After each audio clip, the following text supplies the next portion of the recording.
રાજકોટમાં કોર્પોરેશનના ફૂડ ડિપાર્ટમેન્ટની એક કાર્યવાહી જોવા મળી રહી છે। કાલાબાડ રોડ પર આવેલા શોપ પર રેડ પાડવામાં આવી છે। Beat and bite food zone GJ5 sandwich and પિઝામાં તપાસ થઈ રહી છે। ટમેટાનો વાસી સોસ, વાસી ચટણી, સેન્ડવિચનો વાસી મસાલો મળી આવ્યો છે।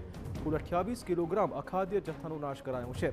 21 ધંધાર્થીને ત્યાં તપાસ કરવામાં આવી હતી। 6 જેટલા ધંધાર્થીને લાયસન્સ અંગે નોટિસ ફટકારાઈ છે। 15 એકમમાંથી ખાદ્ય પદાર્થના નમૂના મેળવવામાં આવ્યા હતા। રાજકોટમાં ચોકલેટના ગોડાઉન પર ફૂડ વિભાગે રેડ પાડી હતી। 250 કિલોગ્રામથી વધારે અખાદ્ય ચોકલેટ પકડી પડાઈ છે। બ્રાન્ડેડ કંપનીના નામે નકલી ચોકલેટ્સ વેચાતી હતી। અંતિમ તારીખ વીતેલી ચોકલેટ પણ મળી આવી છે। ઇન્જેક્શનમાં જેલી જેવું લિક્વિડ ભરીને વેચાતું હતું। ગ્રામ્ય વિસ્તારમાં અખાદ્ય જથ્થો વેચવામાં આવતો હતો। જેલી તો ઓગળી ગઈ છે।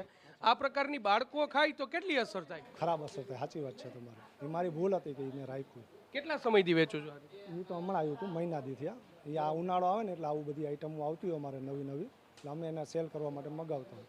પણ એ સાચી કેટલા વાત, રૂપિયાનું એક ઇન્જેક્શન ઈ વેચો છો? એ અમે ન વેચી, અમે આખું ઓલું હોય ને એ 100 રૂપિયાનું, 100 રૂપિયાના કેટલા નંગ? 30 નંગ હોય।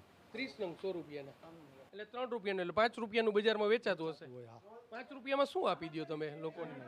મારું કામ ટ્રેડિંગનું હતું, પણ આવું મારે ન વેચવું જોઈએ। સાચી વાત છે તમારી। અત્યારે 200 થી 250 કિલો જેટલો જથ્થો હતો। અત્યારે અમે આમાંથી જે છે કે એક્સપાયર થઈ ગયેલો છે, 1 મહિનાથી માંડીને 4 મહિના 5 મહિના પહેલાં એક્સપાયર થઈ ગયેલો જણાય છે।